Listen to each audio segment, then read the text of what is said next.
से समय काट लिया, लेकिन मैं बच्ची की परवरिश में कोई कमी नहीं रखूंगी। अरे क्या है यार, तो लगता है कोई ना कोई काम ढूंढना ही पड़ेगा। अब पति रोज काम की तलाश में जाता और बिना किसी काम के वापस आ जाता। रोली समझ जाती है कि पति के अंदर अब काम करने की क्षमता नहीं है। वो बेटी को उच्च शिक्षा देने के लिए कुछ करना चाहती थी, लेकिन करती तो क्या करती। एक दिन रोली की सहेली कहती है, रोली, मेरी कोई औलाद नहीं है। अगर तू मेरी औलाद को जन्म दे तो मैं तुझे तेरे मुंह मांगे पैसे दूंगी। अरे, तेरी औलाद को मैं कैसे जन्म दे सकती हूँ? सरोगेसी से बच्चा मेरा और वैभव का ही होगा, लेकिन कोख तेरी होगी। ये संभव है रोली। रोली कुछ सोच कर कहती है, मुझे मंजूर है, लेकिन मैं इसका 2 लाख रुपया लूंगी। अरे कोई बात नहीं, मुझे मंजूर है। रोली खुश हो जाती है कि एक बच्चा पैदा करने का उसे 2 लाख रुपया मिलेगा। वो घर आकर पति को बताती है, वो भी खुश हो जाता है। अब क्या था, डॉक्टर के पास जाकर सहेली का बच्चा रोली की कोख में पलने लगा। चाहिए मेरी बेटी के एडमिशन के लिए। हाँ ठीक है, मैं उसके एडमिशन से लेकर सारे खर्चे उसके अकाउंट में डाल दूंगी। रोली की बेटी का एडमिशन हो जाता है। रोली को लगता है कि वो अब सब कुछ ठीक कर देगा। दिन और अब एक बात कहूँ जी, काश इस बच्चे को मैं रख पाती। मैं अब इससे काफी जुड़ गई हूँ। अरे यार, पता नहीं किसका बच्चा है, अपने पास है ना अपनी मुन्नी। हाँ, लेकिन अब मैं भी इस बच्चे से जुड़ाव फील करने लगी हूँ, लेकिन मैं ये जानती हूँ कि ये मेरा बच्चा नहीं है। दोनों की जिंदगी ठीक चल रही थी, लेकिन कहते ना कि सुख का पल ज्यादा लंबा नहीं होता। एक दिन रोली की सहेली का फोन आता है। रोली, मुझे अब ये बच्चा नहीं चाहिए, मैं अपने पति को छोड़ रही हूँ। अरे लेकिन मुझे पैसों की जरूरत है, बच्चा तुम्हारा है, मैं क्या करूंगी? सहेली बिना कुछ बोले फोन काट देती है, फोन स्विच ऑफ कर देती है। लेकिन रोली के जीवन का तूफान यही नहीं रुकता। रोली, मैं इतना भार नहीं उठा सकता। आज पढ़ाई का पैसा मांग रही हो, कल को शादी, कॉलेज और पता नहीं क्या क्या। मैं तुम्हें छोड़ रहा हूँ, अपनी बच्ची उठाओ और निकलो इस घर से। अरे पर मैं कर तो रही हूँ ना बच्चे के लिए काम, आप आराम से रहिए ना। क्या काम कर रही हो? देख रहा हूँ मैं। ये छोटा शहर है, यहाँ लोगों को बात बनाते वक्त नहीं लगता। तो मैं क्या करूँ?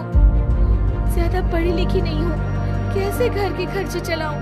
और आप तो काम करना ही नहीं चाहते। हाँ, ना चाहता हूँ और ना ही करूँगा। रोली को पति की बात पर काफी गुस्सा आ जाता है। ठीक है, अगर मेरे जीवन में संघर्ष लिखा है तो वही सही। इस वक्त पति होने के नाते आपको मेरा साथ देना चाहिए था, लेकिन नहीं, आपने तो इस हाल में मुझे घर से बाहर निकालने की बात कह डाली। देखो, ये सारी फालतू की बातों के लिए वक्त नहीं है मेरे पास। जिसकी गोद में किसी और का बच्चा है और साथ छोटी सी बेटी, पति का घर छोड़कर रास्ते पर जाती है। रोली के पास मायके के सिवा दूसरा कोई रास्ता नहीं। कैसी है? कितने दिनों के लिए आई है? हमेशा के लिए माँ। वो माँ को सारी बात। अरे लड़की, इतनी हिम्मत का काम कर लिया। अरे ना ना, यहाँ कोई जगह नहीं है। तुम तो अपना बोरिया बिस्तर उठाओ और निकलो यहाँ से। रोली के पास अब मायके का रास्ता भी नहीं बचता। वो चुपचाप बच्ची को लेकर जा रही थी कि उसे दर्द होता है और वो डॉक्टर के पास चली जाती है। और फिर वहां वो एक प्यारे से बेटे को जन्म देती है। कितना प्यारा है, कितने अभागे हैं इसके माँ बाप जो इसके पैदा होने पर भी नहीं है। तभी वहां डॉक्टर आ जाती है। रोली, बच्चे के पिता तुमसे मिलना चाहते हैं। आपका बहुत बहुत शुक्रिया। मैं इस बच्चे को पालूंगा, भले ही इसकी माँ ने इसे छोड़ दिया हो, पर मैं अपनी जिम्मेदारी निभाऊंगा। तो क्या आप मुझे इसके पैदा करने के लिए जिन पैसों की बात हुई थी वो भी देंगे? हाँ, और साथ ही आप चाहें तो मेरे घर में रहकर मेरे बच्चे की देखभाल भी कर सकती हैं। मैं उसके लिए आपको सैलरी दे दिया करूंगा। रोली को लगता है कि जैसे भगवान ने उसके लिए सुकून का रास्ता खोल दिया। वो अब मुकेश के साथ उसके घर चली जाती है। जहाँ रहकर वो उस बच्चे की देखरेख करती है।